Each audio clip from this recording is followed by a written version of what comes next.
Hello, everyone, and welcome to the Disney Deconstructed podcast, our special 40th episode. I'm your host, Lain. Today, I am joined, as always, by my good friends, Jake Moody. Yo, yo. And Spencer Bennett. What's up, everyone? Happy 40th. And we have a very special guest today, Joseph Johnson. Joe, thank you for being with us today. Hello, thank you for having me. Of course. So today we are basically just going to be going through a little bit of news, but mainly we're going to be playing a special park game that we will explain later. But yeah, the main thing in the news that everyone seems to be talking about on Diz Twitter is that the parks are opening soon. You can actually, if you are a pass holder for Disney World, you can actually reserve fast passes now for June. And then was it Shanghai Disneyland that is opening up slowly? On the 11th. On the 11th. In a week. Less than a week when this comes out. Oh, you know what? It's going to be open when this podcast comes out. So it's open today. So Shanghai Disneyland opening today.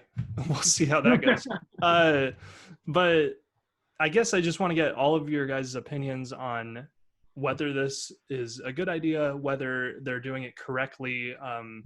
It seems like they might be kind of doing it in phases. We've heard a lot about possibly taking people's temperatures as they enter the park. I guess just what are your opinions? Spencer, let's start with you. Right. So I read the news, and it is in phases. They are doing it really kind of barely opening. The normal capacity itself is like 80,000 people, and I think they're opening in like 20,000, if not less, for capacity. And that's not just guests, that's cast members too. And then they said that characters will be a lot different than before for the time being. There's not going to be any like up close meet and greets. It's going to be kind of like more photo op stuff. Right. And yeah, it's I think that they're doing everything that they can. I know that Shanghai and all the Chinese parks shut down in like January.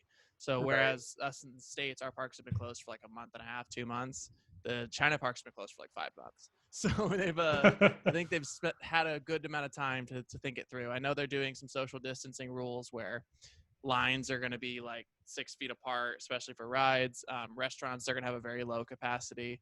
Pretty much everything we've been hearing that I think they might have confirmed they're taking temperatures. I'm not sure though. They did. Yeah, I mean, there was that interview with Bob Iger where he talked about how they're going to do that. I don't know if there's been any further information on it since then, but that was about I believe there was ago. an official press release like yesterday or the day before about Okay. park reopening. But yeah, this gives people a lot of faith that the United States parks are going to open up soon. And like Lain said, I don't know if this was a glitch, but it was going around that Florida pass holders could make reservations for June for fast passes. I still think I've been saying June for forever.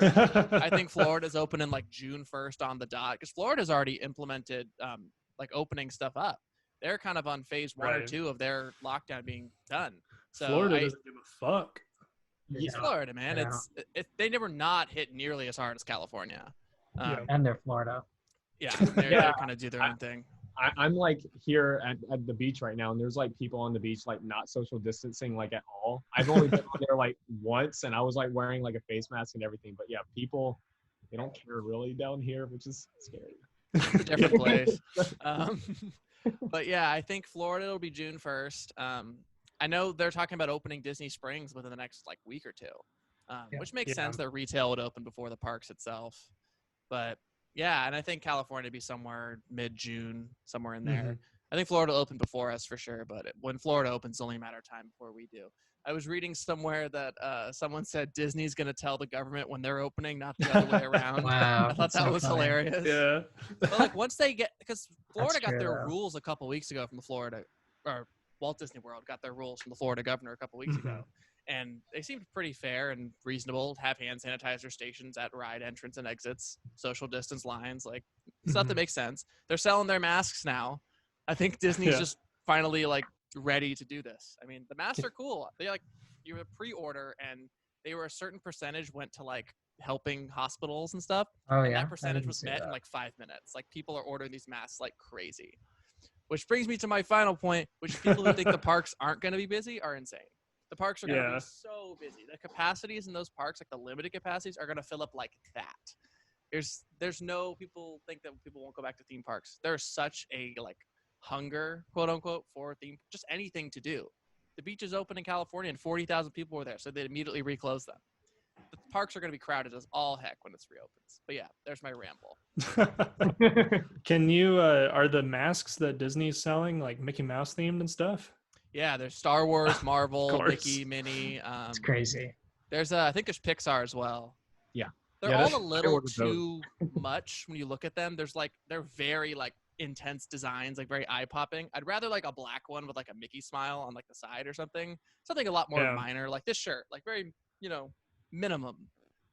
What is the word? Minimal. Minimalist. Minimal. Minimalistic. That's the word. Minimalistic. Yeah. But no, they went balls to the wall.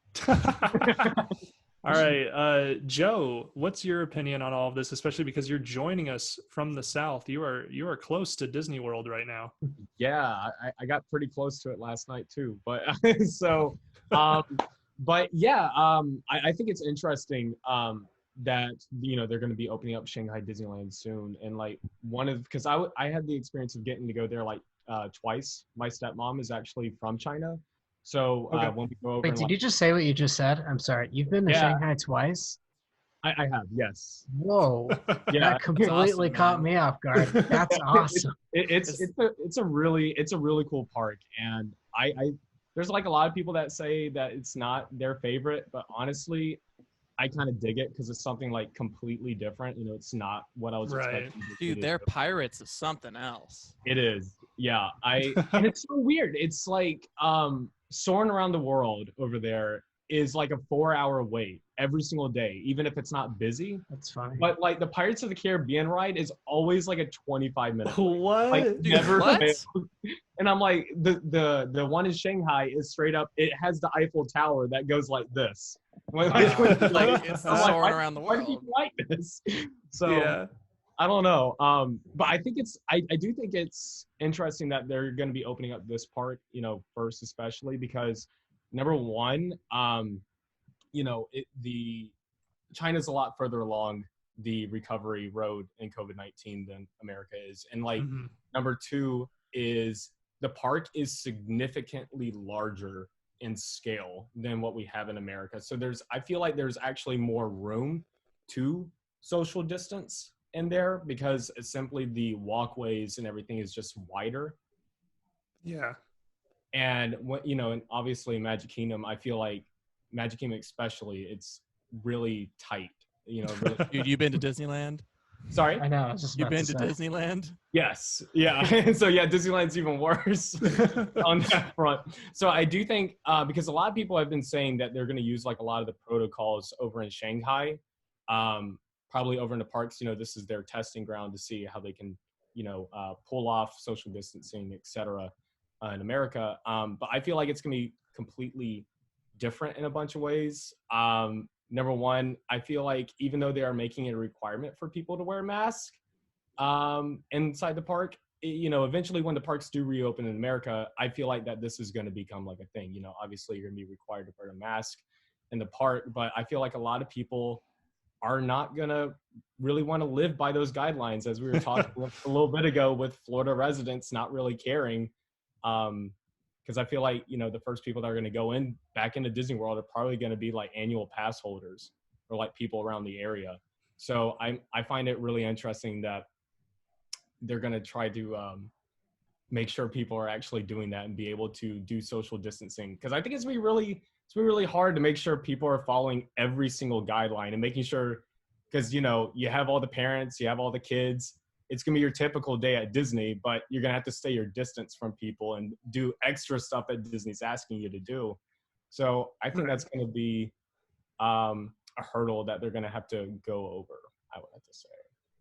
But yeah. And that was a whole spiel, but I do think because especially in Shanghai, even though that you're an annual pass holder, etc., you have to make reservations. I don't know if we mentioned that. You have to make reservations to actually go in the parks. I definitely do feel like we will be seeing that in Walt Disney World. I saw some places that said there's no way that Disney World require reservations, etc. Because I mean, who wants to use the My Disney Experience app? It's pretty glitchy. Like I definitely do see that as a real possibility of even though you may have like a reservation or plans to go down in June, you may still have to put like a reservation that you're going to be going into the park one day to make sure that they are keeping at, I believe it's a 25% Like capacity. 20 or 25%. Oh, I was seeing 30, but maybe 30? I read it wrong. Somewhere in that range. Somewhere in that range. Because I mean, you can't have like a huge amount of people like flocking to Magic Kingdom or Animal Kingdom or, whatever the parks open first, because the crowds would be crazy and they wouldn't be able to actually follow through their guidelines. So I can definitely see a reservation system happening. I mean, for a park like Disneyland that reaches capacity often during peak season, it's going to be tough. Yeah. Totally. Jake, what's your opinion? It's a tricky situation. I don't think my opinion matters, on like the World Health Organization type things. And not that you guys are like saying that you know the answer, because I don't think anybody really does. No. Yeah. From what I've seen, all speculation. Right, exactly. From what I saw, the Shanghai rules, like the forced social distancing, all the hand sanitizer things, the masks, the reservation system, all of that makes perfect sense and seems like it needs to be in place. I was reading as of like a couple weeks ago, California, not Disneyland, but the other parks in the area started to like get the rules in place. Six Flags said when we open, whenever it is, we're going to be doing temperature checks and we're going to be doing masks. Same with SeaWorld's was Universal and Knott's both said like we'll be closed till May 31st, and we're like 2-3 weeks out from that, and they have extended a closure date. So yeah, I mean, it all makes sense. Will I be there opening day? I don't know. Would I feel comfortable going? Probably, honestly, if all of these things are being put in place, but it seems like a very fluid situation. And what I feel like I know for sure is that Disney's not going to be the trailblazer. They're going to see what everybody else does and tailor it to fit their giant version of what everybody else is doing. So we'll like Magic Mountain. I mean, when I'm saying Six Flags, they've been like testing their rides, like all the coasters are running, which means there's cast members back in the park making sure everything works. It's going to happen, and it's going to happen soon, whether that's the right decision or it's not. I have no idea. Is it exciting? Of course it is, because when this all started, they said we're doing it so we can have a normal summer. And what signals normal life more than having the ability to go to these places, Right. So it's exciting, it's scary, but I mean, seeing the news that Shanghai is going to be opening is like obviously a huge bright spot. Yeah, and that's what I think. I agree with all of you. I feel like they may, if they do anything beyond what has already been announced, it may be that they try to move along the development of the virtual queues. Because my thing is like, I feel like people aren't going to want to stand in line next to other people closely for a while, for likely a very long time. And with virtual queues, let's say you had, even in one land, every ride on virtual queues, then you have people who aren't standing in line and instead they're walking around the park and buying shit. Right. So I feel like they may expedite the development of the virtual queues and try to get it on as many rides as possible. However long that might take, we don't really know. It's kind of hard to foresee that, but I feel like it makes sense. People don't want to be in lines, especially after this, and they might as well make more money off of us while we're walking around the park waiting for our ride time, So I feel like it's a win-win for both parties. But yeah, other than that, I really do agree with everything else that has been said. I feel like they're going to go about it in the safest way that they can. Clearly it's been a while. Disney needs to make money. They need to have their parks open. So it's just a matter of doing that safely Yeah. Totally. I saw someone tweeted this, and it was crazy at first. And then I was like, well, given that they're like lowering capacity, what if they just do this for the next year, or Yeah. for the next foreseeable future, and just like upcharge like no other and make it low capacity? Because the people who are going to go into the parks, like lines are going to be non-existent at like a 20% capacity or 30% capacity for a park like Shanghai, or if that's the same way they do it in the States, like you're going to get on everything in a day and it's not even going to be hard. Like there's just so much to do in Disney parks. So what if they end up charging like $300 a person and you go into the park, you have to plan like way ahead, you go into the park and you get to ride everything? Like it's not a bad idea. Very possible. It's I was very also seeing possible. in regards to, first of all, we don't have time to talk about this, but this is something. The rumor that basketball is going to come back on the ESPN campus in Disney World. Yeah. That's crazy. That's crazy to begin with. But I was seeing like a possibility being floated just like on sports shows where they were saying if sports come back and they have some form of like a limited fan attendance where obviously they'd have to be super spaced out, like only one fan per 5 seats or one party or whatever it is. They're obviously going to upcharge like crazy for those seats because the stadiums are going to be virtually empty. But at the same time, how much more access do you have as a fan? You can get way closer to the players. You can potentially talk to them coming in and out of the tunnel if there's barely anybody in the stadium. There's such an incentive. Similar to Disney, I mean, yeah, they can upcharge like crazy, but you're also experiencing, granted, I think a much more muted version of what you would have experienced. Who knows what's going to be happening with the characters and the shows and things like that. Yeah. But at the same time, a relatively empty park is a relatively empty park. So you're getting a lot more for your money in terms of like attractions. For sure. Yeah. The big question that I have is whether or not pass holes will obey the rules that they've set in place, kind of like what Joe was saying. Like, will pass holes be okay wearing masks to the parks, or would they rather just not go, or are people going to throw a big fit until maybe Disney decides to loosen up some of the health restrictions? So it's going to be a very interesting thing to watch. The beautiful loophole to that is Disney's making the masks. Yeah, People are going to wear those Disney Disney masks. Yeah. I told you they were already selling. People are going to wear those. It's going to be all Disney over. Saw that problem and said, left turn, we're making masks. Yeah, there's going to be so many like Disney mask posts on Instagram. They'll be selling and stuff. them everywhere in downtown Disney. Yeah. They'll be selling them downtown Disney, Disney Springs. They will be everywhere. Oh, yeah. That's going to be so weird to see COVID masks in the windows of Main Street. Do you think the characters will wear them? I don't think they'll put them Characters will on. have specific masks. Characters? Or the characters in the windows? Like the meeting characters, you think they'll have masks? I feel like there aren't going to be a whole lot of character meet and greets. Even just for like the photo ops, maybe just to make everyone feel more comfortable. Like I don't know. It's interesting. I don't know. I don't feel like parents would be super hyped about like the meet and greets and the photo ops and the character dining. Like, yeah, it's like it's another person interacting with you, and when people think of character dining, they think of, getting your book signed with the autographs and getting a hug from Winnie the Pooh or whatever, so it's not going to be the same. Oh, for sure. So I feel like it's definitely possible that they might just do away with it for a while.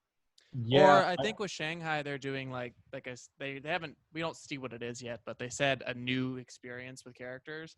So whether it's shows or like you taking a photo with like Mickey in the background or something, Yeah, I know that they're completely doing away with the I forgot how Chapek phrased it, the open face characters and everything. Yeah, where it's like it's not like a masked character in the park. Yeah, no Snow White. Yeah, no Snow White. Yeah, there's none of there's gonna be none of those meet and greets going on for like a little bit, and it sounded like it was gonna be a parade, like a small little like Mickey and Friends parade.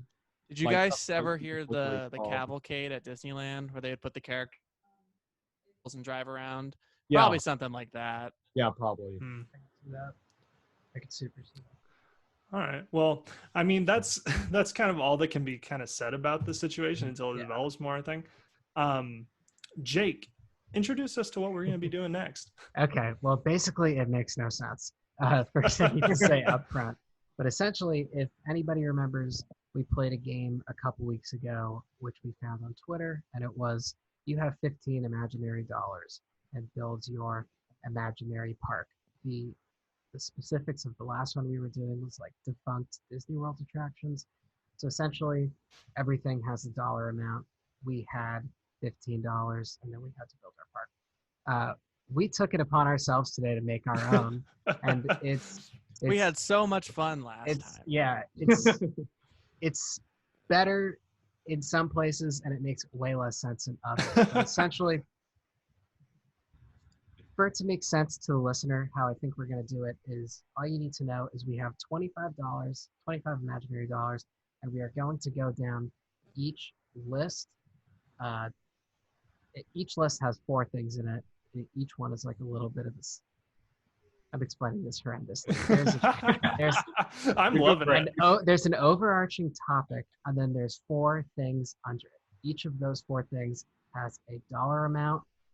We're going to go through each one first. They're like components of a theme park is basically what they are. Right, exactly. But we're just going to do them one at a time. So we're not going to bombard you guys with everything, and then you have to remember we're going to do it one by one, so that at the end we can all say what we've finished with, our dream park, and then we are going to do another Twitter poll like we did last week to figure out which Star Wars movie we're going to watch. And you guys are going to tell us who you think created the best park. And also, if you want to see this list prior to us talking about it, it's on Spencer's Twitter. But that's that. That's at Spencer Bennett 7. That is what that is. I don't remember. Listen, it'll make sense right when we start. So here we go. We all have $25, and the first thing that we're going to do is IP Megaland. So we have Pandora, which is worth $5, Galaxy's Edge, which is worth $5, Cars Land, which is worth $3, and the upcoming Avengers Campus, which is worth $2. It's a gamble. Now it you makes don't know perfect what that's gonna look like. That's true. Yeah. Yeah, you know, every one of the resorts has like the IP land that's just like unbelievably themed. Right. So. And it's interesting to think about it like that. I know it's labeled kind of funny as an IP Megaland, but it is true. Like, and honestly, Cars Land started with It's like true. We don't talk about it much, but it's crazy themed. Right. A gigantic land themed to one singular movie or IP with their one grand IP or their one grand e-ticket that everything kind of revolves around. Cars Land was really the first to do it, and then came Harry Potter, and then came Pandora and Galaxy's Edge. So, why don't we all just quickly say our thing, and then we can debate over it, because I'm sure we all chose very similar. Anyways, Lain, why don't you go first and tell me which one you chose first? So my choice for IP Megaland was Galaxy's Edge, $5. Bold. So, okay, so I already pegged you differently because you have not been on Rise yet, but you're still going to take the gamble and choose. Dude, if you're choosing it now, Rise is going to blow your socks off. I think this is like evidence to how much I like it. Was that like I was there when I went there, I could only ride Falcon, and then we just kind of walked around for the rest of the day, and then we did go to the cantina at night. So like just doing that, it's like my favorite out of all those options. Wow. I mean, it's incredible. It's an incredible land. Yeah, exactly. So, and we haven't seen Avengers Campus yet, so it's kind of hard to be like, well, yeah, sure, I haven't been on Rise, but I also haven't seen this entire land, so I don't know how awesome that's going to be. Right. And granted, we don't know if concept art is going to be what we get now because of all the craziness. That was a gamble. That one's rolling the dice. Well, we didn't know how that was going to end up when it was a year out from the day they were supposed to the day the Avengers Campus was supposed to open, and like all they had done was level the place. Like nothing had been built up yet.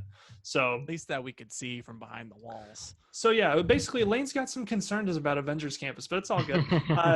We'll see how it goes. But But yeah, my choice is Galaxy's Edge.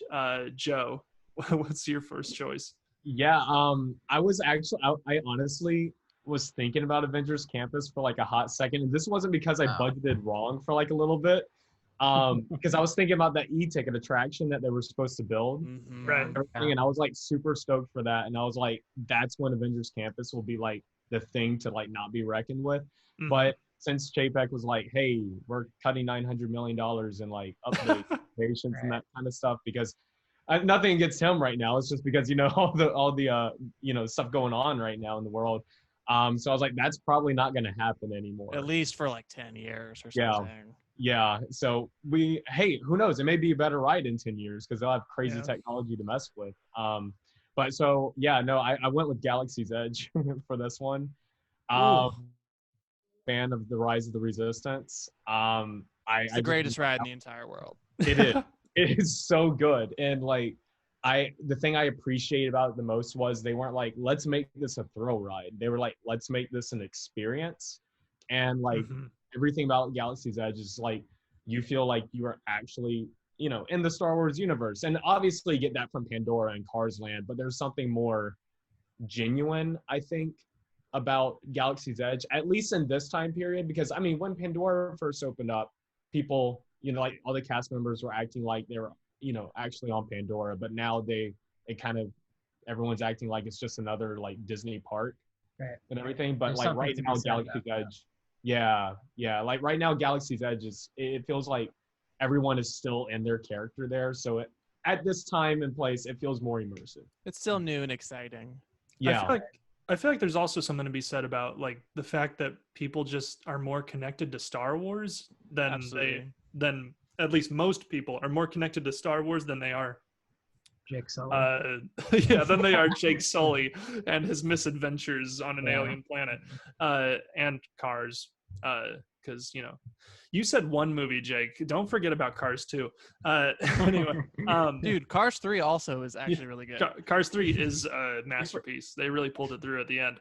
But yeah, for Pandora, that's like my thing is that like I just don't have the connection going into it that I do with Galaxy's Edge, because Galaxy's Edge I'm already invested because I'm a fan of this universe that they're playing with, and I think that that's definitely part of it. Also, like when Pandora opened, people were like, that was a movie that came out a long time ago. Like, are they gonna make more? Now we're finding out we have like 4 sequels coming up. That were announced 100 years ago. I know. Keep getting delayed. Like, are they even being made? Like, yeah. So James Cameron's gonna say they're being made until he dies. Yeah, pretty much. He's getting There was old. that video from set. I mean, I think they did officially start shooting Avatar 2. They started shooting live action scenes in New Zealand, I believe. So it's being made, allegedly. Allegedly being made. If we have any fans in New Zealand, please reach out to us and let us know. That's what they're telling us, at least. Yeah. So there's my long rant about that. Beautiful. Okay, and Spencer? All right, so I literally 2 minutes ago just said Rise of the Resistance is the greatest ride in the world. Right. Here's the surprise. I picked Pandora. Yeah. That felt like a huge win. Yeah. I was so torn because Rise of the Resistance, when I wrote it, I didn't stop thinking about it for like weeks. And it felt like a movie I needed to go watch again because I was so blown away. Sadly, I did not get that chance. I've been sitting on one ride for like 5 months now. But Animal Kingdom is the greatest theme park in the world. And the best land in the greatest theme park in the world just can't be trumped. I hate that word. I can't believe I just said that. But there's something about Pandora. I had a dream about it a couple weeks ago, and I woke up and I was like actually upset. Like it ruined my day because I wasn't in Animal Kingdom. There's just something special about it. No roadie is That's like horrifying. My day was ruined when I woke up. Yeah, it was. I woke up from my dream and I was like, I'm not in Pandora. This sucks. That's terrible, dude. It was horrible. Yeah, I had a bad day. But yeah, there's just something about Pandora. Joe Rohde is a genius. they told him that he basically, this is the story goes, that they came to him and they said, we need to challenge Harry Potter. Islands of Adventure was crazy popular. Harry Potter was this big thing. And they said, we want to do Avatar. And they went to the greatest, probably visual storyteller that's ever lived in Joe Rohde. And he designed something that is just, it's hard to put into words what Pandora is. It looks so real. There are floating rocks. There's like living, it feels alive in the sense that Galaxy's Edge is incredibly themed, but Pandora feels alive. I think Galaxy's Edge could feel alive if and when we eventually get the aliens and the droids. They started implementing the droids and it was really cool. But Pandora is just on a whole its own world. And it is weird that I don't feel attached to the IP. I don't care about the Avatar world at all, but Pandora is incredible. Navi River Journey is probably the most immersive thing I've ever, besides Rise of Resistance. Dang it. And Flight of Passage. I mean, I like River Journey more than Flight of Passage. Flight of Passage is amazing. Wow. I also like River Journey more. Yeah. Oh, finally. Other people believe that. There are effects in River Journey that blow me away. There's like that certain part where it's like the animatronic arm and the projected body, and we couldn't figure out for like weeks what it was. I know. I was speaking to an Imagineer once, and I told him how I had been to Disney World because it was a bit after we had gone, and he was asking me about Pandora and how I liked it, and I said that I loved it, and he was like a bit surprised to hear that my favorite ride was actually Navi River Journey, and he said that the biggest mistake they made when building that land was not making Navi River Journey 10 minutes longer. It would have been the greatest ride in the world.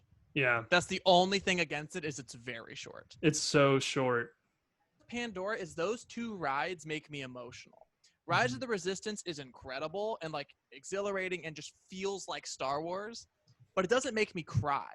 Like I don't actually cry in River Journey and Flight of Passage, but it feels like an emotional journey, you know? Yeah. There's just something about it. But yeah, I know that surprised Jake that I would pick Pandora. They're both the greatest. That's crazy. And I mean, if we're gonna say like, All right, cool. Jake. Well, yeah. It surprised me so much because I thought I was going to be the only person to take Pandora. So nice. I echo everything that Spencer just said and everything that we all just said. I mean, specifically the thing about I only got to go on Rise that one time, and talking about how the two rides in Pandora for me more Flight of Passage, but make you genuinely really feel something. Comparing it to Rise, I think it was so close. They just needed like one thing at the end to like really reel you in and like remind you why Star Wars is so special.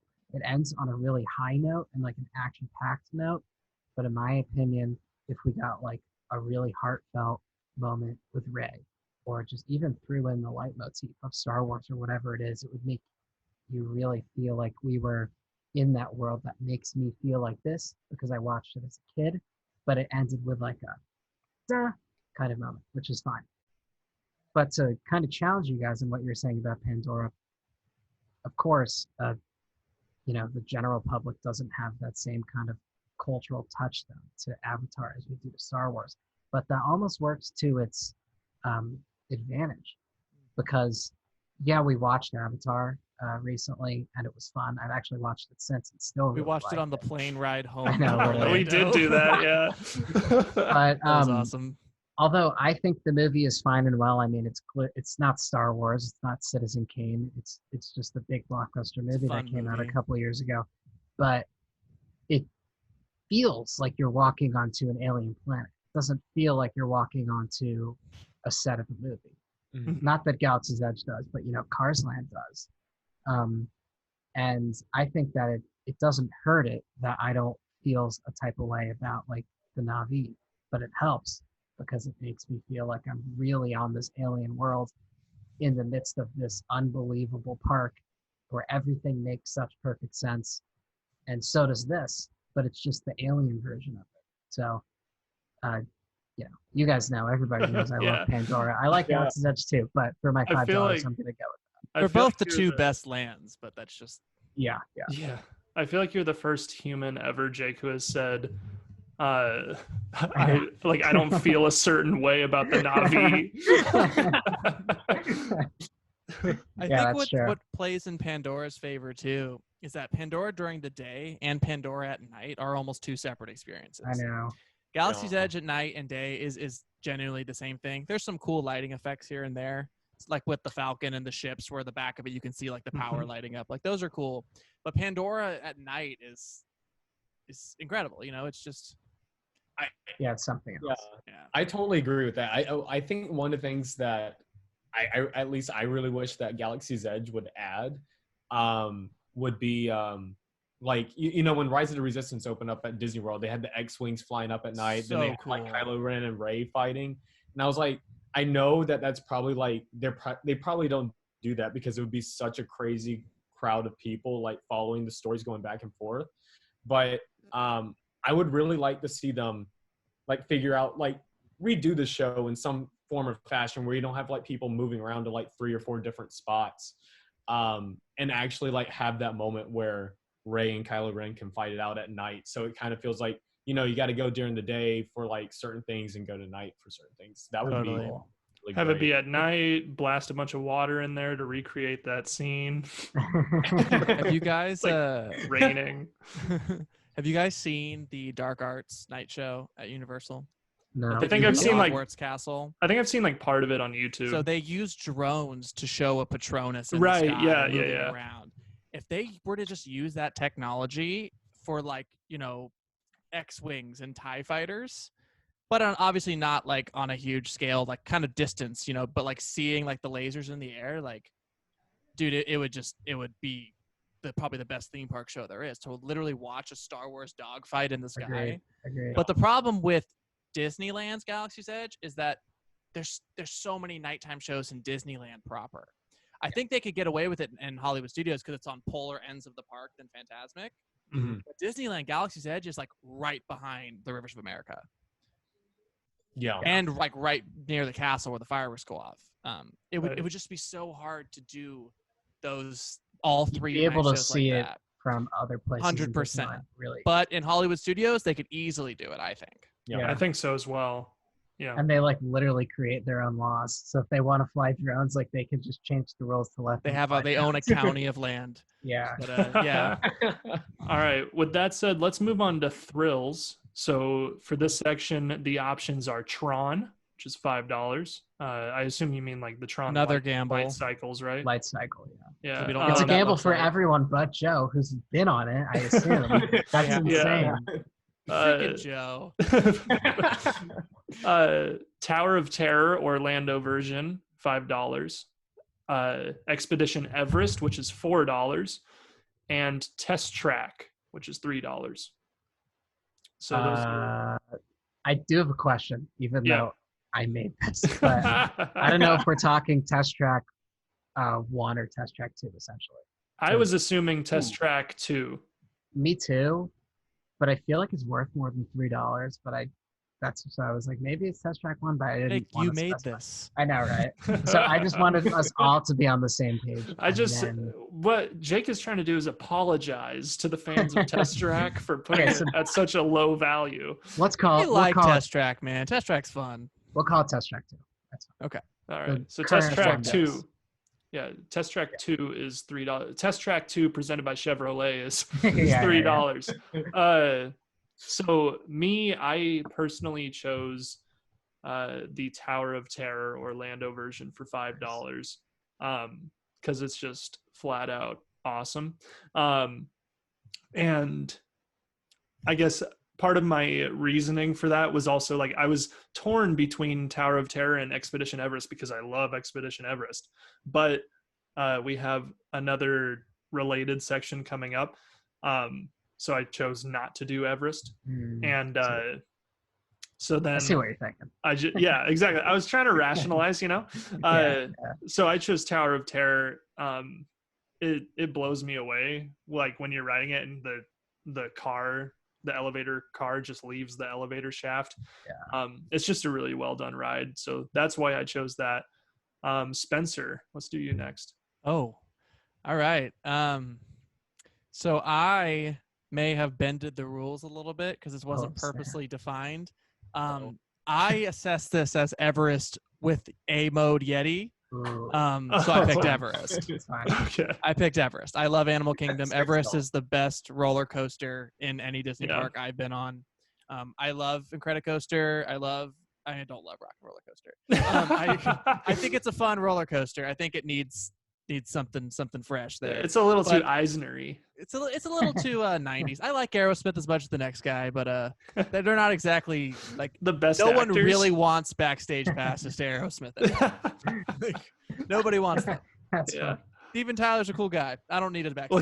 What's the studio? Isn't it like G-Force Records or G-Force something? Records, yeah. Yeah, dude. It's very on the Oh my nose. God. It Yeah, is. It's really. very 90s Eisner. And at one point in time, that was a lot of fun. I think there's like the slightest bit of charm left because of the cheese, but it definitely like rides the line of like cheese and groan, like right in the middle there. Right. But Right. Everest is so shockingly thrilling. I Yeah. always thought it was going to be kind of like a faster Matterhorn, but it's just not. The backward Yeah. section feels like you go upside down, even though you don't. Yeah. Mhm. There's A just lot of- Everest would is always- very fast. It's very thrilling. And then with that Yeti works, that's in the conversation of best rides Right. because Yeah. that I was animatronic always- was so unbelievable. I always thought of Expedition Everest as like some combo between Big Thunder and the Matterhorn. Right. I think And it's like a its fair own way thing. to picture that. It is like that's how I pictured it before I went on it, and it's definitely its own thing. Yeah, it's so Which is fun. why I was so torn between Everest and Tower of Terror. Totally. No, those are like in my opinion, were the obvious two choices. Yeah, From that I think list. the fact that I'm a huge Twilight Zone fan won me over. But yeah, For sure. Yeah, I mean, I forgot what I was going to say. Darn it. Jake. We can keep this one brief because I'm really curious to see what Joe did. I know knowing exactly he's what been you on. picked, Jake. We all know what you picked. No, you don't. I Oh. picked Everest. Oh! It was it was mostly because of accounting reasons, I will say, because as Spencer and Lain know, Tower of Terror was it might have been my favorite thing that we did in Orlando, even though I just said how much I love Pandora and both of those rides. Tower of Terror was really genuinely something special from the second you get in the queue to when you leave. Like it's an all around insane. It almost makes it worth going to MGM Studios, which is crazy. But Yeah. yeah, I mean, everything that we said about Everest is really, really cool and fun. And it's a shame that the Yeti doesn't exactly work. But I get sucked into watching POVs when I just scroll through YouTube all the time. Me too, And I- dude. I spend way too much time doing that. I know, right? And I just keep watching that one big drop on Everest that curves out of the bottom. And it's like, Yeah. if you're sitting in the back row, that's a genuine like roller coaster moment. Not just a Disney ride, but that's like an actual Dude, drop I think that playing in pulls our you favor positive is we stuff. wrote it like 4 times. Yeah. Right. Dude, you Yeah. get some G-Force records if you're going down that in the back. So Sponsored by I G-Force. I choose Everest knowing that Tower of Terror Orlando is like one of my favorite rides of all time. Dude, if that Yeti worked. Oh my know. god. Come on, Joe. What are you doing? Close Animal That's it. Kingdom and fix the Yeti before you do Epcot renovations. That's my 2 cents. Is Ooh. that true that the Yeti is actually connected to like the main center pole that holds? They, Supposedly. it's like the central beam of the like mountain is the Yeti's platform. That's what he swings on. So if they were to run it, he would literally fall in the track and kill someone because he's like 5,000 pounds. Could you imagine being on Everest and that giant, horrifying animatronic falls towards you? I would have like defecated myself. That just would have happened. Yeah, that's crazy. It scares me enough when it doesn't move. Yeah, Yeah, they got a strobe light on it. thought about that though. Like straight up, right? it was like this is a good place to put Yeah, I don't the know. Yeti. That's going to be moving. It was. I don't think it was one of them. I think they used a brand new computer software, and it just completely messed up. Yeah, I was reading about it or somewhere. I don't remember where, but yeah. All Wow. right, Joe. All right, guys. I'm gonna go with Tron. I'm glad you did. I'm glad. Yeah, no. Tell us about it. Yeah, man. So like you don't mind spoilers. Have you guys watched POVs for it? Or- Yes, Yeah, I yes, have. yes. Okay. All right. So I think because again, I'm like really big because I'm a film major. Woo. We all are. Yeah. That's High fives all around. yeah. I was like, I didn't know about the other two. So yeah, Jake, yeah, Spencer, high fives.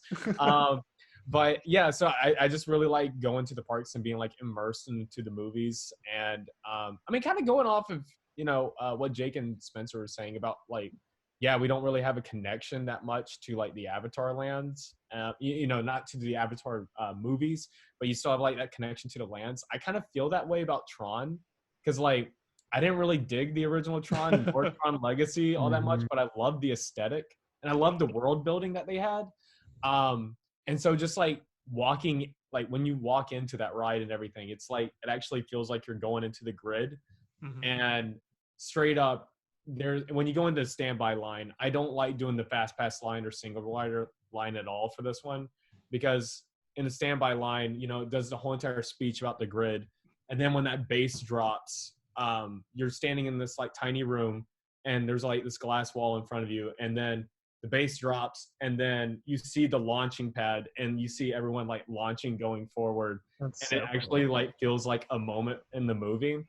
And like, the Daft Punk music, can't go wrong with that. And I remember it was the first time I think I've ever like been on a Disney ride at an age, where I'm not like kicking and screaming at the age of 3 because it got dark in the Haunted Mansion and I got scared. Right. It was the first time I actually genuinely like got scared on a Disney ride, being like, yo, this is intimidating. Like when you get in the light cycle for the first time and like lay down, and then the thing like touches your back, you're like, this is crazy. And but like and once you get inside too, like it's so smooth. It's such a fun time. It's really energetic. It's everything. It really nailed the Tron series, and it made me actually go, well, I kind of like the movies, like just because I don't know, because it like made you feel like you were actually on that light cycle. Right. So That's awesome. that was my connection. I ended up having like a connection to the movies from there. So Can't wait till it's in Magic Kingdom. oh, dude, yeah, that they're too far along to bail. They're too far. They cannot bail that's now. That Ratatouille are like locked, and Guardians Yeah. they're not going anywhere. Exactly. Agreed. Well, we're going to take a quick break, but we'll be right back with our transportation section of this Building the Dream Park game, and with more Joe Johnson.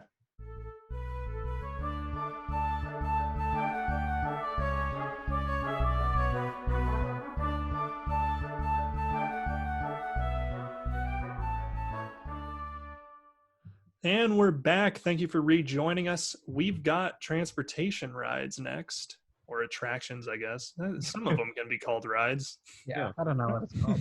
Yeah, that's right. Our preferred mode of getting around the parks. Yeah, exactly. So we're still playing this game here, and the options for transportation section are the Walt Disney World buses, $1, because literally fuck those things. The Skyliner, $5. The People Mover, which is $4, and the Monorail, which is $3. So let's start things off with Joe. That way we don't have to go last. I was kind of going back and forth. I would have to say with the Skyliner and the Monorail, because I absolutely love the new Skyliners. They're super smooth, and at least for me, I was not on any of the times it like stopped for like hours. I was like a day away from one of them, and I was like, oh, I'm so glad I wasn't on that. But like, so but no, they're great and everything. But I mean, I take the nostalgic route, and I chose the Monorail. I absolutely love the monorails, and I would have to say I haven't been to Tokyo Disneyland, but I would have to say I'm specifically choosing the Tokyo Disneyland monorails. They are so themed, and I love them. And like, I'll let it be known, I'm not a big fan of Duffy or his friends. I don't care. Oh, come on, man. I don't know. It's just something weird about. I feel so weird. Like They're an Duffy the bear. interesting thing. I see that. Yeah, and Because we don't resonate with them. We didn't No. grow up with it. They just randomly appeared one day, like in the gift shop. Well, it's because overseas people didn't know who Mickey was and all the Mhm, characters. Oh, I actually really don't know the history behind Duffy the bear. I thought it was just like them responding to Build-A-Bear, which I think is partially part of it too. But I mean, they look very similar. yeah, they look too similar. But like, there's this monorail over in Tokyo Disneyland right now that's for Duffy and his friends, and each compartment is like specialized and tailored to his like friend, and the seats are actually made out of the same material Wow. as That's the insane. merchandise themselves. And I was like, that's awesome. I don't even like Duffy, but I want to get on that monorail. So, but yeah, go check those out. They're really cool. So that's one of the reasons why I chose the monorail. I see that. Awesome. Jake. I chose the monorail too, not for any more reason other than it's just the one here. I mean, or at Disneyland, I'll find myself riding every once in a while, not for any kind of mode of transportation, just because they're cool. A lot of history behind it with Walt and things, but in Disney World, it's so much fun and it genuinely works. You can go resort hopping, you can go back and forth from Magic Kingdom to Epcot, and that is so cool. Not to knock the Skyliner at all, but I chose the monorail.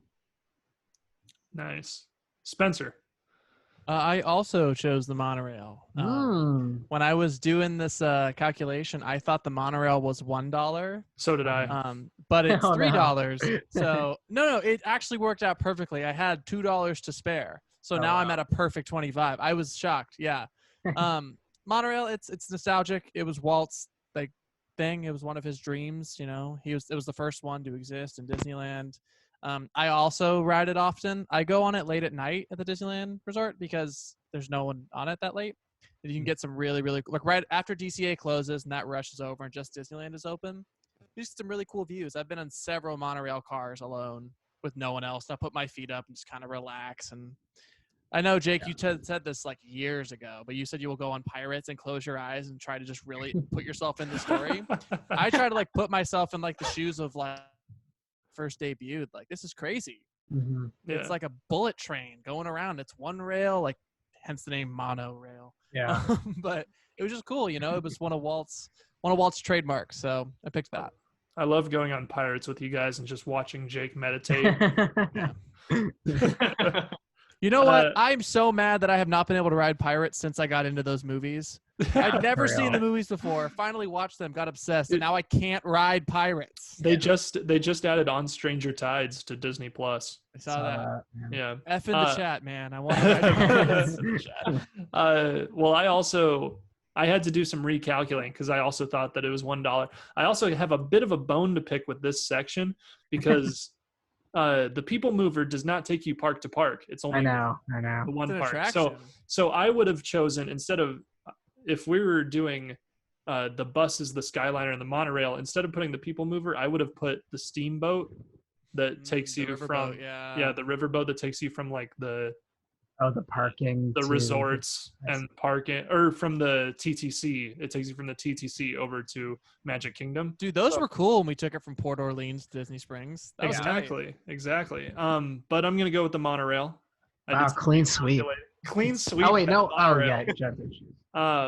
We're nostalgic, man. I had to do a little bit of recalculating. I'm not that happy with it, but it's okay. So yeah, clean sweep by the monorail for transportation. I agree with all you guys for your reasoning. It's just cool. Like, yeah, the Disneyland one is cramped. I probably can't fit in it well nowadays. I haven't been on it in a long time. Well, I don't know. I haven't been on it in years. The Disney World one is like a legitimate train system, and it's just very cool. So, and I think that it's like efficient as hell for getting a bunch of people around. So my choice is the monorail. Up next is mountains. This is where this is what I was hinting at before. Yeah, so the mountain section, what's available here is Disneyland California's Big Thunder Railroad. That's $3. Space Mountain in Paris, that's $4. Splash Mountain in the Magic Kingdom in Orlando, that's $5. And the Matterhorn in Disneyland California, which is $2. Good old Matterhorn. Yeah, I made this one as difficult as possible. Chose Yeah, parks you from really did. You picked everywhere. some obscure ones. I know. Well, it's because I knew I wanted Space Mountain from Paris to be Mission somewhere. 2, man. And then everything else just. And then I've heard a lot of people say that the Magic Kingdom Splash Mountain is like their favorite ride ever. So I was like, I'll make that one $5. I think we all agreed it was better than the Disneyland one. I Yeah, think it's so. good. I think so. Yeah. I think so. Not by much though. People say No, that they're close. that the Magic Kingdom Splash Mountain is like the best. It's ride just- ever I made. think its I've heard little people say. section of the park is really cool. Like over Right. in the corner. Agreed. I just think that it's cool. So on a very basic note, I just think that it's very cool that you can sit next to someone rather than just Mhm, in a row. I think that they really thought about that a lot. So that's why I like it.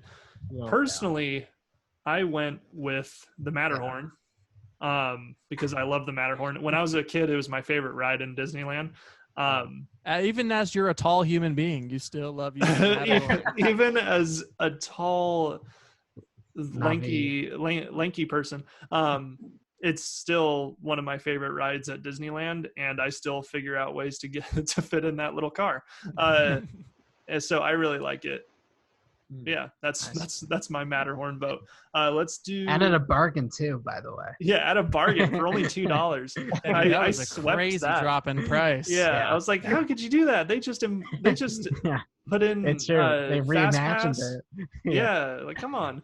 The Spencer. new Yeti is horrifying. Yeah, exactly. Honestly. Spencer, you're up. Well, I think this was one of the more difficult ones because all 4 of these attractions I think are great.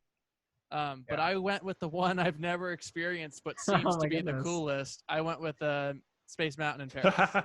Cool. I like Jules Verne. I think Tony Baxter is a genius. I think the pairing of those 2 things is incredible. Yeah. Every video, POV, history video I've seen about it, it looks incredible. I think it's so different from every other Space Mountain in a great way. I love the original Space Mountain, but I also think it's just a fun roller coaster in the dark. I think that the Magic Kingdom one, especially when the people movers going by, it kind of blows because you can see everything. Agreed. Which is like, it's tough. You know, there's nothing they can really do about that. It's built into I the think building. we got on it at a I bad think- time. Well, I think we went on it twice when the people mover had stopped. We went on it twice when the people mover had stopped, so they had to have the lights for the people mover on the people mover tunnel. So we just saw like it wasn't like the lights were completely on because it was only the lights but for the that effect tunnel. But was the And I very effect much think- for dampened. yeah, exactly. Mm-hmm. Yeah, And I I think the completely agree. Disneyland version is the ride system is superior with the double-sided rockets. It's less. It's not because the one in Florida is just the Matterhorn system, but in dark. But in it's the so dark. thrilling. It is great. It's no, they're all amazing. They're Disney classics. Right. But I think the one in Paris seems so unique and like from a genuine place of like this was Tony Right. Baxter's Yes. baby. Like Discovery Island or Discovery Bay was like his whole thing. Like he loved that Jules Verne style. So Mhm. I've never been incredible. So I'm gonna go with that just for the heck of it. And if I go on it and it sucks, obviously that would change. But Yeah. All right, let's do Joe next. Yeah, no, I absolutely love all of the choices on here. Yeah, I kept on going like back and forth between like 2. I went back and forth between Big Thunder at Disneyland and Matterhorn. I chose the Matterhorn. Ooh. Yeah, because I just love the nostalgia of it. Like, I mean, I don't know. It's probably because I'm a sucker since, you know, what you said like a little bit ago of it's basically the same exact format as like Space Mountain, you know, the ride system of Space Mountain in Disney World. That's what I grew up with. And it's like kind of going out to Disneyland. It kind of feels like something that I know, but like different. And so I really like that. But I really like, especially the remodeling of it with the new Yeti. Like that's awesome. Yeah. I love the new Yeti animatronic and everything. And also I think I got a really big, appreciation for the Matterhorn, especially when I watched the Imagineering story. Oh yeah. And they showed like the history of it all and like how everyone like signed their name. Jake and I met Bob Gurr, the guy who it was awesome. designed it.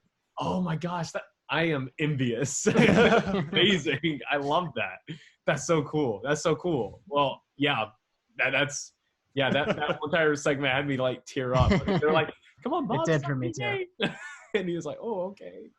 But yeah, no, I love the Matterhorn just for the history and just the, you know, familiarity out at Disneyland from Disney World. I don't know. Yeah, that's an interesting perspective because none of us have that. Our home park is Disneyland. We've only been to Disney World but one time. But Mhm. you're flip-flopped. Can I ask you, have you been to Paris before? Yes. Okay, cool. Yeah, Yeah. me too. So there we go. Yes. Did you ride the Ratatouille ride? No, I only went to Disneyland. Okay. Yeah. The Mhm. Ratatouille ride, a lot of people don't like it, but I honestly think it slaps. Really? It's a great time. I hear mixed things about it all the time. I mean, the biggest thing for it with me was that, wow, it's a trackless dark ride. That's so exciting and cool. But Yeah. since I've been on Rise, so that kind of awe factor isn't there anymore. So Yeah. now we'll just see how I feel about it, I guess. Yeah. I think that it will be interesting to see since Rise came Mhm. out first. Because it definitely isn't as thrilling. But I feel like Right. It um looks like a lot of fun. yeah, The queue looks really cool. the whole entire immersion in it, I think, is what will get people to. Yeah. I mean, you know, obviously Rise has like more immersion, but like I feel like it's tailored to, you know, a different audience. So we'll see how it goes. yeah, I for feel like sure. a lot of people will be bashing the heck out of it though when it comes out. You think so? Yeah, I feel Damn. like because the 3D that they have in the ride, are they going to be doing 3D at Epcot? I have It's no supposed to be idea. like a total copy, I think. It's basically Okay. the same thing, just like dropped into Paris. Mhm. Yeah. So like the 3D doesn't really work that well. So I don't know if that was just the systems in Paris. I don't know if they'll have different projection systems in the United States, but clearly, like, especially if you're in the middle car because you're kind of like further back than all the other cars from simply the way that they move, you can actually like just see the reflection of the screen on the floor. Damn. So it doesn't really translate as Okay. well. Mm. But I would say that's the only moment is like in the very beginning when you're looking at the humongous domed IMAX screen. Right. Everything that's really something that kind of like takes you out of it for like a little bit. Mm. But other than that, the theming is amazing in it, and I just thought it was great. But Yeah. And especially the Paris Pavilion was one of my favorites. So just that we're getting more of it, even regardless of the ride. It's just we're gonna have more areas to walk around and see. we're getting a creperie. I know, right? It's awesome. So stoked for that.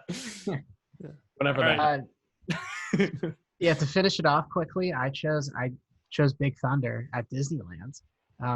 This wasn't exactly an accounting thing with me. It's just not only is it the original, not only is it Tony Baxter, which is one of my favorite Imagineers, but I go back and forth all the time with saying that that's my favorite ride, the resort. It's so original while still telling a story that fits perfectly within the land, where, by the way, everything is oriented around that ride while still being, you know, a roller coaster and thrilling and fun.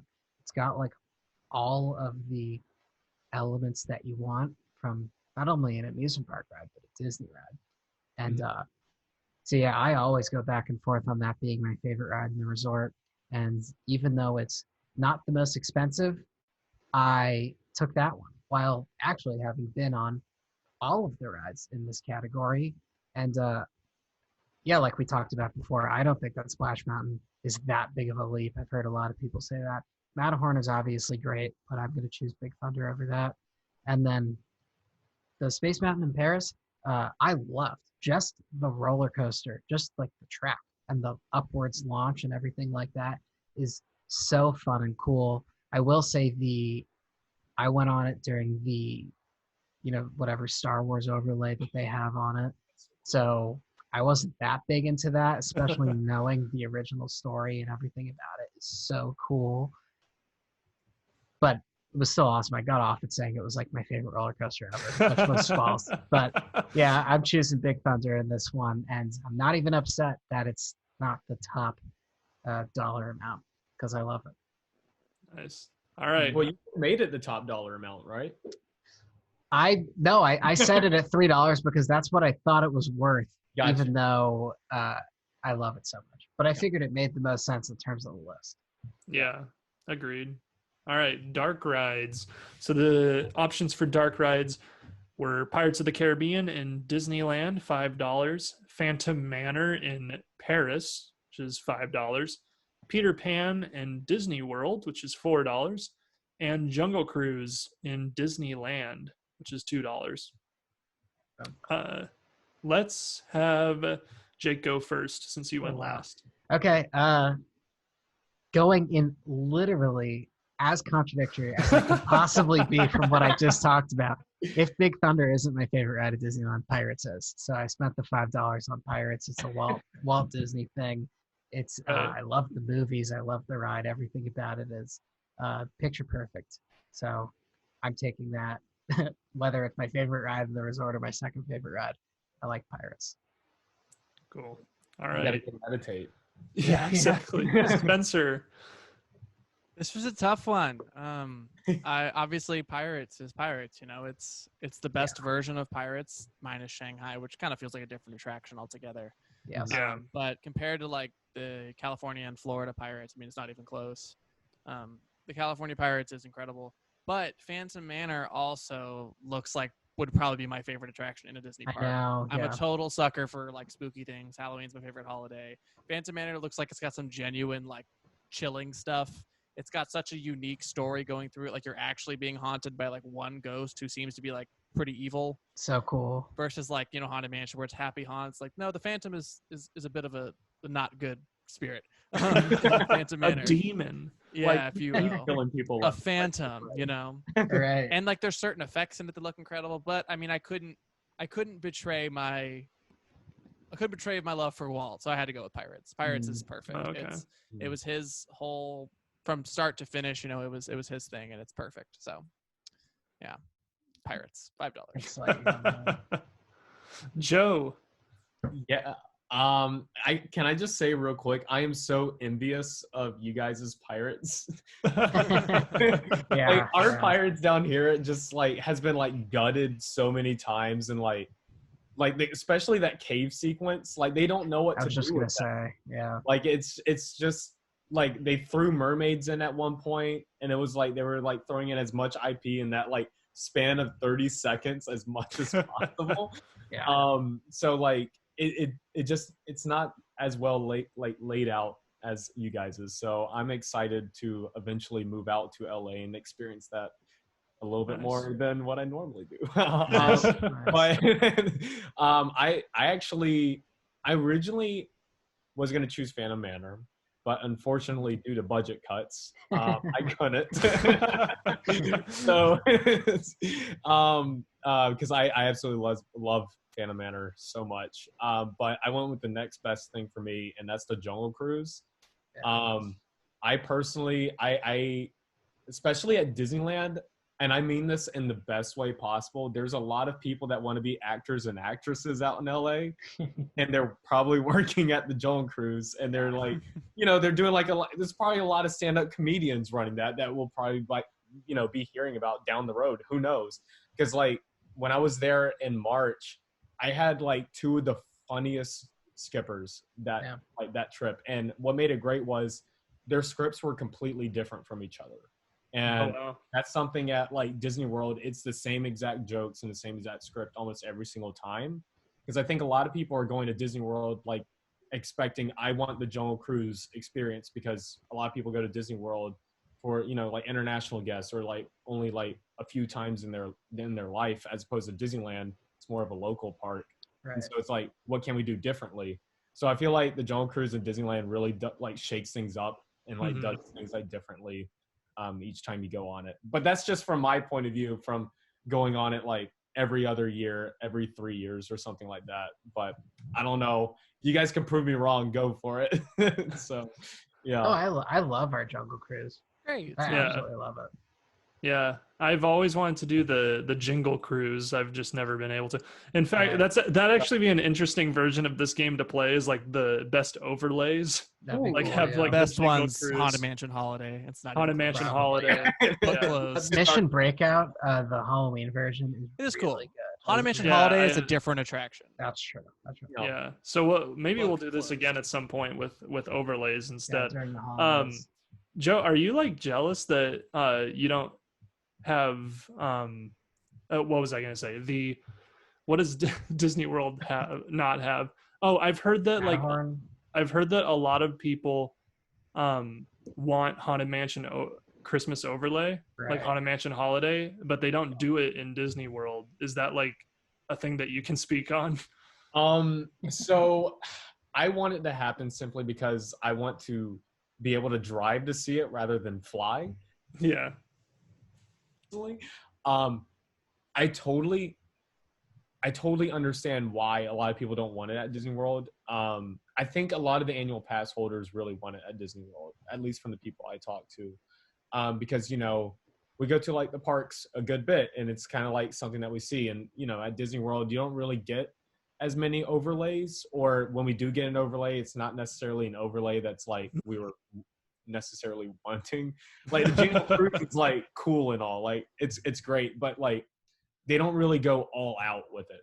The main thing that you really notice is like in the queue. You're like, oh yeah, this is very Christmassy. But then when you're actually in the ride, it's Christmas jokes you've heard before. Which ride you're talking about? Which ride? Jingle Jingle Cruise. Cruise. Oh, right. They put like Yeah. a Santa hat on the tiger and stuff. Yeah, that's kind of what they do. So it kind of feels like shortchanged, I guess. Mhm. But a lot of people I talk to, I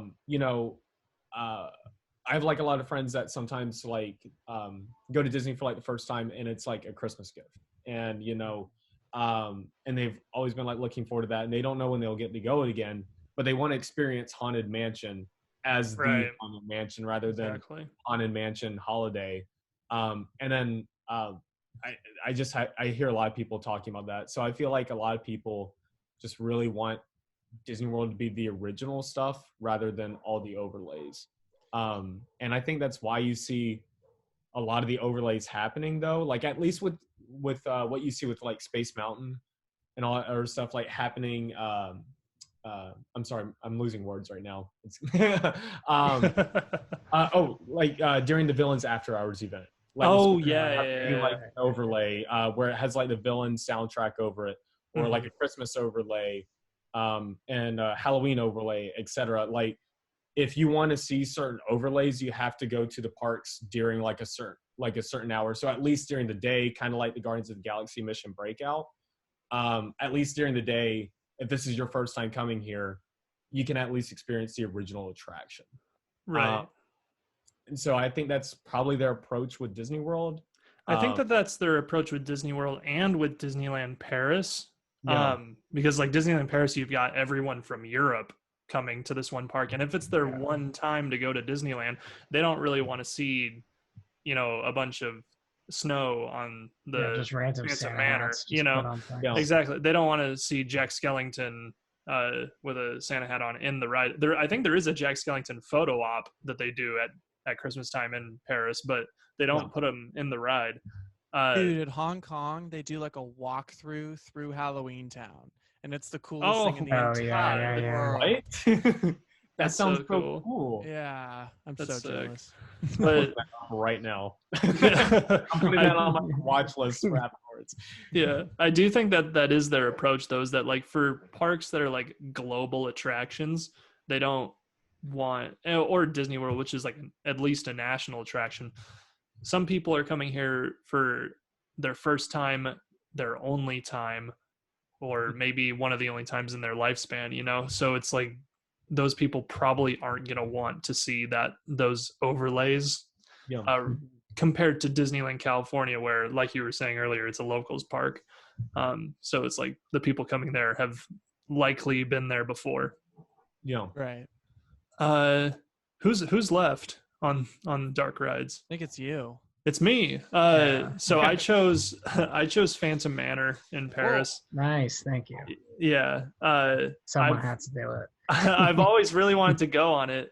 I just haven't gotten the chance. But I'm looking forward to eventually going to Paris so that I can ride it. I think that would be an amazing thing to have in this dream park. So yeah, I chose Phantom Manor for the reasons you were saying. It's like it has kind of a sinister tone to it, which is very interesting. So yeah, and it has like a connectivity with their Big Thunder. Exactly. Like all the rides the whole communicate. thing is It's so yeah, awesome. the whole Yeah. story is very cool. I think Mhm. that's just like another level of world building that It is. before that land probably hadn't really been accomplished by. Paris They is a almost did special it place. in California. There's a whole bunch of YouTube videos of like almost story connections where you can Yeah. still see Mhm. remnants of it in the parks, but they Yeah, never fully went for it. Are you talking about Jean Lafitte? Yeah, that whole Yeah. thing. It looked pretty cool, man. I went and I found like the fake tomb, like by. Yeah. It's cool. Mhm. It would have been interesting. They just never went for it. Yeah. I really think Disney really needs to make like a Western show for Disney Plus, and like have like He's so sick. especially tailorized to the Disneyland Paris version. And it's Have like you one read season, the Big it's Thunder animated. Mountain graphic novel? I have not. You I've should heard read it. great things. You should read it. It's really Okay. cool. Yeah. It's really fun. Apparently I it's need very something right now. adaptable. It Mhm. should definitely be a movie or a Disney Plus series. They're Yeah. female led. There's no reason why it hasn't. And she's an been made awesome yet. character. I know. Yeah. Yeah. That's sick. So yeah, that concludes dark rides, I believe. Yeah. Next is Lost but Not Forgotten. The options here are California Screamin' in Disneyland, California Adventure for $1. Oh yeah. Hey, Lain, you're there right now. Actually. Yeah, I'm actually there right now. Oh, it would be screaming. Maelstrom from Epcot, $3. I was talking about the other day. What is GMR? Great movie ride. Great. Sorry. Oh, the great movie ride in Hollywood Studios in Orlando, $5, and then Horizons, which is Epcot, Yeah. Correct. $5. Dang. Yeah. Why don't you go first? Because you went last time. Yeah. So I chose for budgeting purposes. I chose California Screamin'. Nice. So I was originally going to choose Maelstrom. I couldn't because it turned out that the monorail was $3 and then I had to pick another thing that was $1. So California Screamin' it is. But, I've got a lot of great memories of California Screamin' as a kid. Yeah. I'd be down to have it back, even though there's barely any theming whatsoever. It's pretty much still there. There's just It's incredible pretty much- statues. It is It's there. pretty much It is still there. there. There's just Mr. Incredible saying "nom nom Dude. cookie." Get some headphones and listen to the Screamin' soundtrack, and it's the same thing. I've got to Yeah. do that one of these days. Exactly, and it did have a really good soundtrack, Oh yeah, Did. no, and it was that hard. and that kid's voice at the beginning who'd go 5, 4, 3. Yeah. Neil Patrick Harris. Oh, Wait, is are it you really? serious? Yeah. Yes. I love that. Now it's Dash, which is a little kid voice. Yeah. And I do really like the things that they've done with. I almost said overlay. It kind of is an overlay. Feels like an It's like an The- expensive one. Yeah, I think the Yeah. Incredicoaster is really cool. I really like how you can see Dash's like footsteps running down the Probably the lake. coolest I think it is effect, an honestly. objective improvement. Yeah. I think the only there's nostalgia for Screamin', basically just the music. But I think Incredicoaster is really fun and cool. Agreed. Yeah. So yeah, California Screamin'. Let's do Jake next. I chose Screamin' too. Oh, no Not- way. Not necessarily for budget reasons. I love that ride. Just like I still enjoy Incredicoaster. I think that genuinely divorcing it from any Disney stereotypes that you have going into it, I think it's a genuinely really good roller coaster. It's long duration. It really is. It's is long. a stat that matters in roller coasters, and when it's not like nailing you over the head with like intense thrills, like 7 inversions in one and ride. whatnot, yeah. Right. It's fun to have a nice long ride, and it's very smooth, and it's got a launch, it's got a long drop, it's still got an inversion, tons of airtime hills. So I really appreciate Screamin', regardless of the theming and the whatnot. And yeah, I'll take that any day. Yeah. Nice, Jake. I agree. All right, Joe. Yeah. So obviously, I think this won't come as a surprise. I chose the Great Movie Ride. Yeah. Nice. My God, I missed that ride. So jealous. Never got to Yeah. ride that. Me too. Dude, it was such a good ride. And like I was hoping to ride Mickey and Minnie's Runaway Railway. I can't even say that without. But I was hoping to ride that this month. But I I like went ahead and just watched the YouTube videos because I'm like, So did I. I couldn't. Yeah. help Oh, you myself. watched them. Yeah, Congratulations. it looks great. It looks so cool. I haven't Yeah. I haven't submitted to them yet. yeah, no, I don't. It's just. Oh, by the way, if you want me to spoil Rise of the Resistance at any point, I got a Zoom background that plays the full thing. Oh, Please that'd be don't. awesome. Please That'd be don't. Please crazy. don't. Don't do it. I Don't do won't. it. But I've kept it away from me for so long. I mean, kudos to you for like hiding from it for that long. Like That's great. crazy. I would never be Yeah. able to do that. But I yeah, didn't. no, I watched the POV before getting on it. I don't know though. It's just like there was something about the Great Movie Ride. I just loved, at least I would say pre-recorded narration when they had that guy from TCM like doing all the narration that the cast member used to do. It was great because they would the cast members a lot of times. I remember talking to them as like as a little youngster I was, and a lot of them were actually like film majors, at least from the ones I talked to, and so they would actually, is that Mickey and Minnie's? Yeah.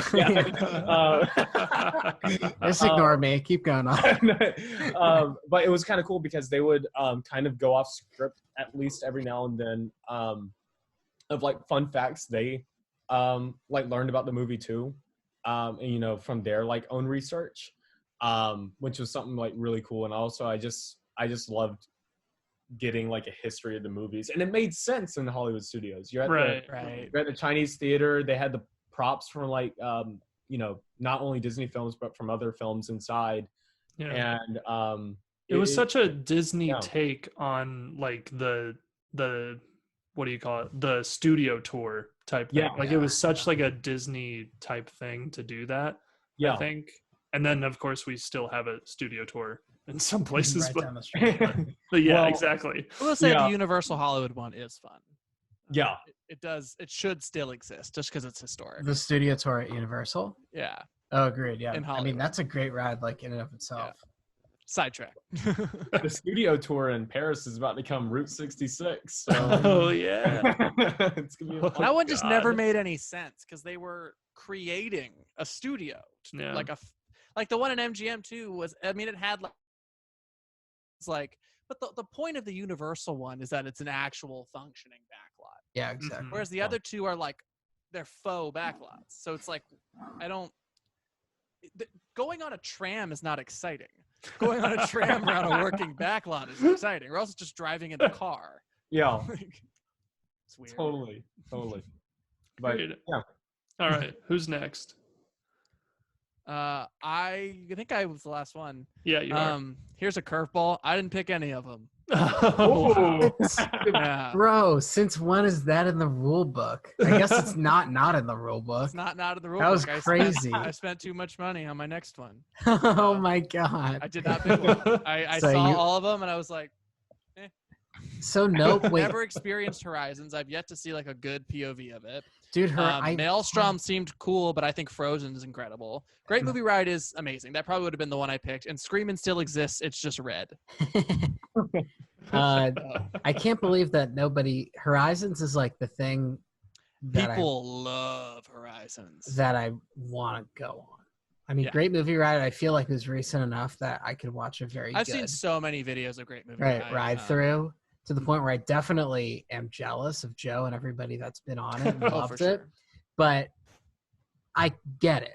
I don't get Horizons, but my interest is like peaked like at maximum. Horizons closed before like POVs were a thing. Literally, yeah. So it's tough to find. I'm sure one exists, but it's not like in the super high def, like low light cameras that Right. most of these are in nowadays. And then it's like off-ride Yeah. shots and the on-ride shot, and then the Are you here like, I found a really good POV the other day. If you guys want me to see. Oh, oh, yeah? dude, post that link. I will watch that. Yeah, I'll go.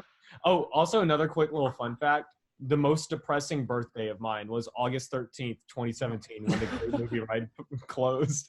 Oh, it was your My birthday? Yeah. That's tough. Wow. Oh, yeah, it was sad. Big sad. So our next topic is educational Isn't attractions. this the final one? Yeah, essentially. unless- Essentially. yeah. So in the educational section, there's 4 options as well. Kilimanjaro Safaris, $5. Spaceship Earth, $4. The Hall of Presidents, $2. And Carousel of Progress, $2. All Walt Disney World attractions. Yeah. I mean, I was thinking about it. You tell me any educational attractions that aren't there. I mean, I was trying to come up with ones from Disneyland. I couldn't think of any. You could like argue that Soarin' is one. Oh yeah, I see that. It it's does also not in jump Florida. out at me though. Right. Yeah. I'm trying to think. Maybe in Tokyo there are some, just because Disney. Hey, dude, It's kind of an What Epcot about- and Animal Kingdom thing. I Yeah, mean, you like know. there's the what is the Redwood The Redwood Challenge Trail. Redwood Challenge Oh, yeah. That's true. There Yeah, are plaques that- that tell you some Yeah, stuff. that is Okay. that is educational. And then I think you could sort of argue. You could definitely make an argument whether or not people would listen to you or not. for That's- Monsters Inc. who knows. I was not going to say Monsters Inc. Actually, Oh damn! I thought I Oh, got the you there. Animation Academy. no, That's I mean, true, yeah, that's true. I was going to say Grizzly River Run. Can I hear Maybe- your argument? This is what a river I would looks say, like. I would say more so of what's a Kali River Rapid. Kali River, Yeah, Yes. because they yes. Yeah. talk about deforestation in the queue. Wait, Exactly. does the bear ride do that too? Or no. It doesn't. No. It doesn't do deforestation, but I don't know. It gives you like a very lively look into the California redwoods. California redwoods and stuff. So I think you could like, if you wanted to make the argument, I think that you probably could. I don't think that it would make a list or anything though. I think the entire animation building minus Crush and the Frozen characters is meet and pretty greet, yeah. educational. The workshop shows you how Definitely. stuff is done and you can learn to draw. But that's an Yeah. underrated building in the resort in California. That's a fun building. Agreed. Yeah. And if we're being honest, the Carousel of Progress is on this list, and it was originally from Disneyland. So True. just saying. Actually, I think that Call the them out best the best educational attraction is award-winning wieners in Dude, DCA. award winners. Yeah. They Oh. recently came out with a plant-based hot dog, and let me tell you, Really? it's Oh. not horrible. There you go. It's not as good as Award the winners. nachos by the Captain Marvel meet and greet, the vegan Yeah. nachos. Those are some of the best like vegan offerings I've had in the parks. But the award wiener is not terrible. Dude, loving it. Yeah. Okay, who's next? Let's do. Oh wait, Jake, did you go? No, I didn't go. We were just talking about the Nobody went. different You- things. Yeah, you nobody go. went. Oh my God, we haven't even started yet. Jake, go. Okay, yeah, we can run through this one. I had to rework my whole entire budget to make sure that this fit within the $25. Threw yourself a curveball But I didn't throw myself a curve. Oh yeah, I did. I guess I did. because you made the list. Yeah, I chose Spaceship Earth. Absolutely. I think it makes sense the way I budgeted it, right? Because I feel like Kilimanjaro is worth more money than Spaceship Earth, just because of got I mean, kind in of scope thrills and stuff. and- Yeah. alive creatures, where this one doesn't. But yeah, as we've talked about plenty of times, Spaceship Earth is like maximum special to me. I thought it's not only is it teaching you something, but just the way that building looks and how the hell you can fit a ride in there that doesn't feel like you're is unbelievable to me. The figures still hold up. It's emotional by the end of it. It really like is a thesis statement to what your day at Epcot's going to look like. And it feels like you really are about to like do something and make a change and you're a part of something. And it's just special and awesome. And I'm extremely cautiously optimistic about the refurb. But we'll see. At this point, we'll see if it even happens. I don't think it's So yeah, I love Spaceship Earth, and I would have spent the whole $25 on it if that was my only option, because that's my favorite. And Yeah. that's that. Nice, man. Spencer. This one was another tough one for me. I love Kilimanjaro Safaris a lot. I went on it. I think you guys only went on it the one time or maybe twice when we were at Disney World. Yeah. I went on it like 3 times. That was during the time when I was, because you guys went home and took a nap, and I stayed. In You said you went on it 3 times? Yeah, I went on it another time when I stayed home. Did when I we stayed- only You guys go might- on it? Maybe you did it once and I did it twice. I'm pretty sure we only went on it once, but I also feel like we were like, we can do it now and it's nighttime and that's cool. But I don't remember for sure. I know I went on it one more time than you guys because you went home to take a nap, and I like loved Animal Kingdom so much. I was like, no, I'm not leaving. I stayed and I rode safaris again, and I went and got food, and it's very relaxing. It used to be kind of amped up for thrills, and now it's not. I love that there's like a person giving you like a live spiel for it, but sadly, you can't beat Spaceship Earth. It's a perfect dark ride. It's everything that Walt wanted Epcot to be is Spaceship Earth. It's beautiful. It was built in like the 80s and it still holds up. It's perfect, you know. I would ride Spaceship Earth all day if I had to. Yeah.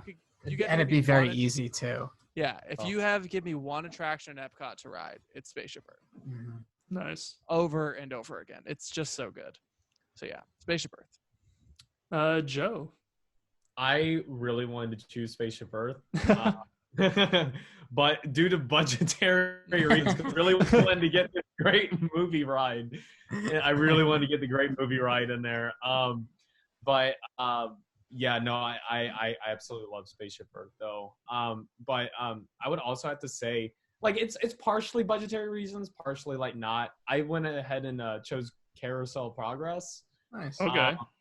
Don't worry about the whole entire hand tomorrow. Say what? I was just singing the song.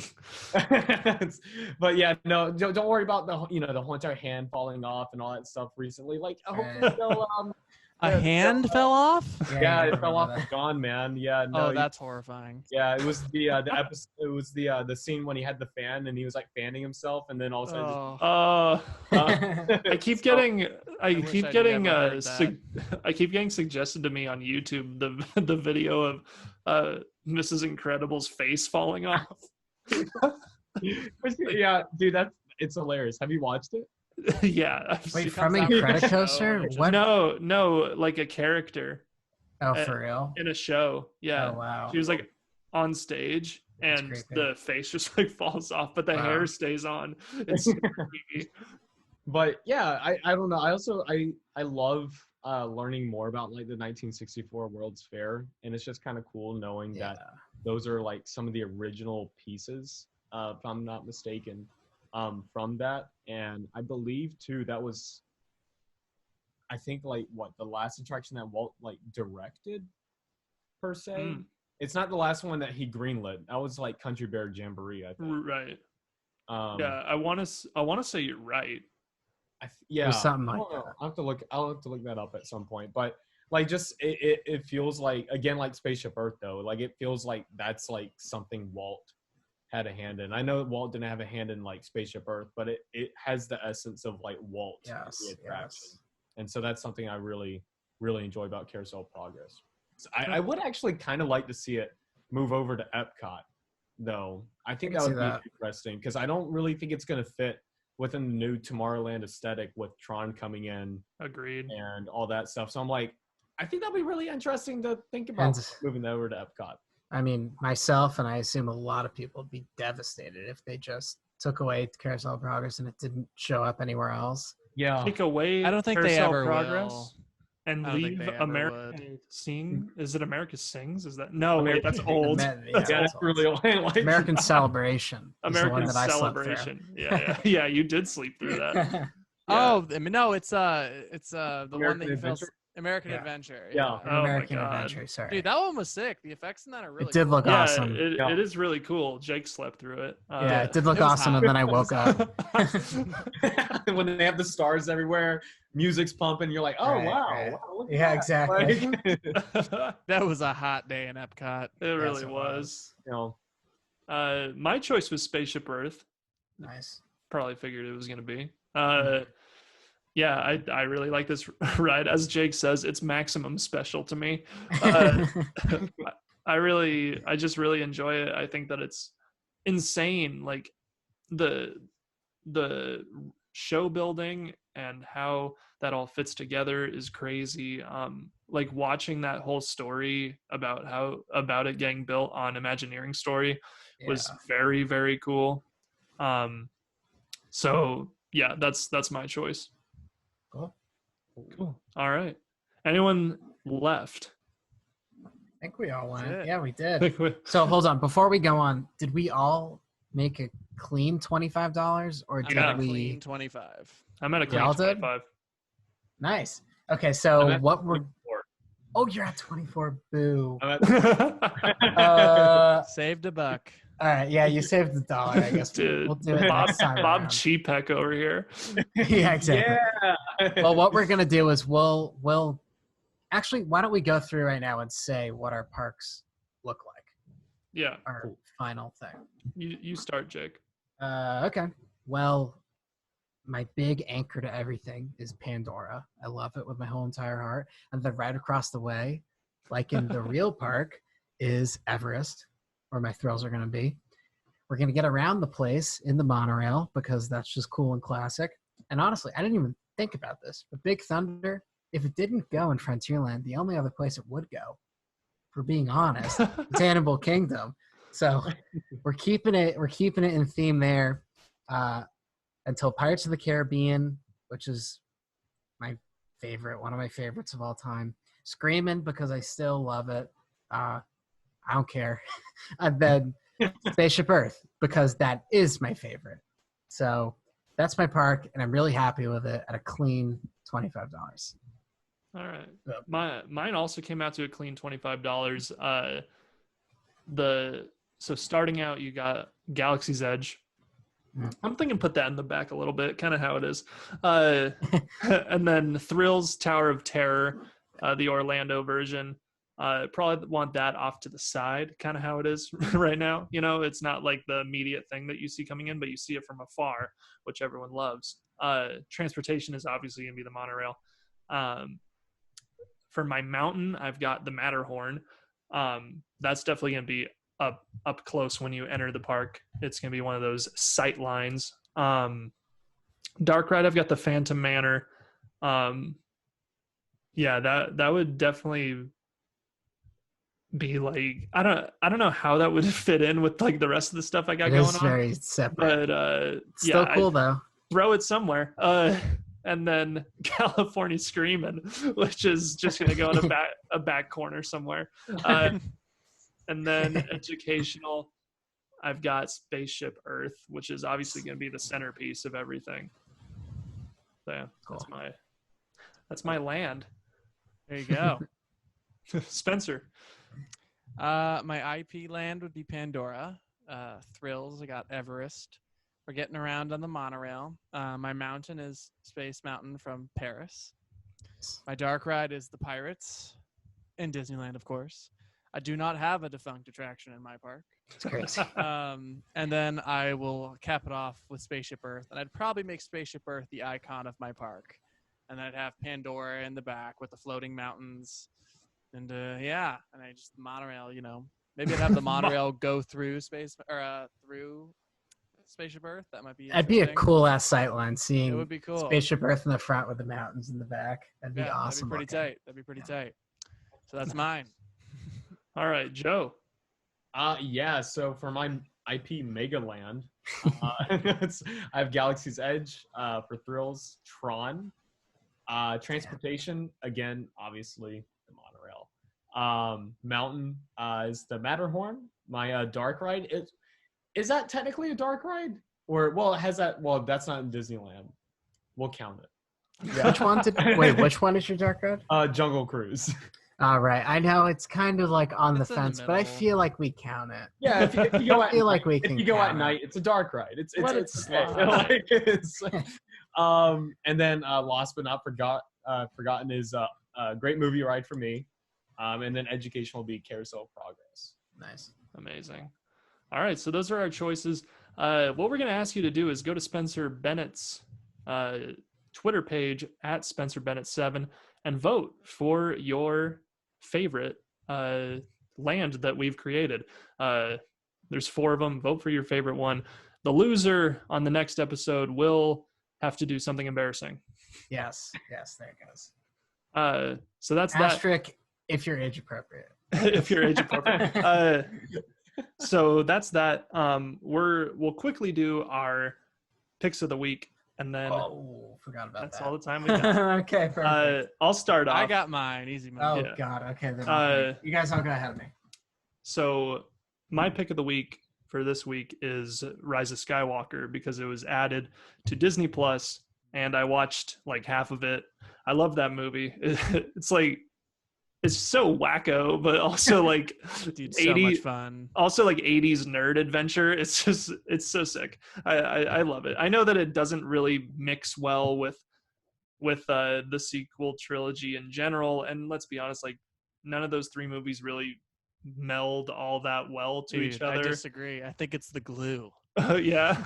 Wow, that's a take. I feel like Rise of a Skywalker at times operates like a film that just wishes that The glue. The Last Jedi didn't exist. But that opinion aside, I do really like the movie. I really like all three of those movies. But Rise of Skywalker is sick. Go check it out on Disney Plus. Spencer. Prop culture. Oh, We talked okay. about it a little bit. It's amazing.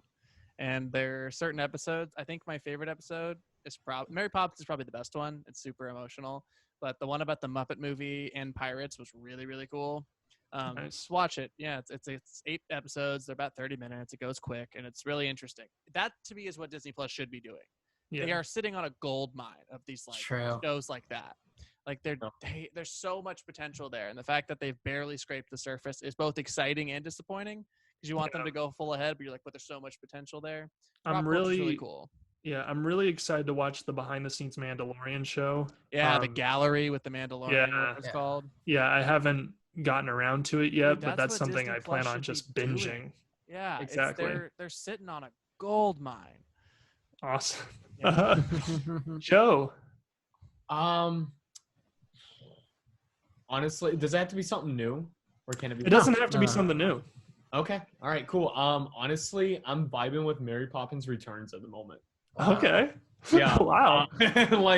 I'm actually gonna be watching it with my family after this call and everything. But I don't know. I just really like how they continue the story. You can tell there was a lot of care and everything for the original story, and them just carrying it on.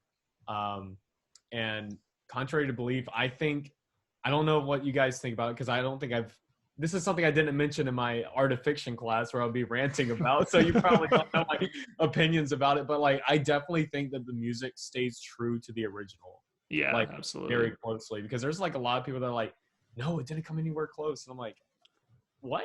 I don't know. I really like that movie. So watch it. Nice. Cool. Jake. I love Mary Poppins Returns too. I thought it was great. But I will say last night, thankfully, because if I didn't watch this movie last night, I don't know what I would have said. But I watched Monsters Inc. last night, Disney Plus, and really, really enjoyed it. The world building that they do in this movie. This is apparently my review over like literally 20 years later. Yeah. The world building is absolutely bonkers.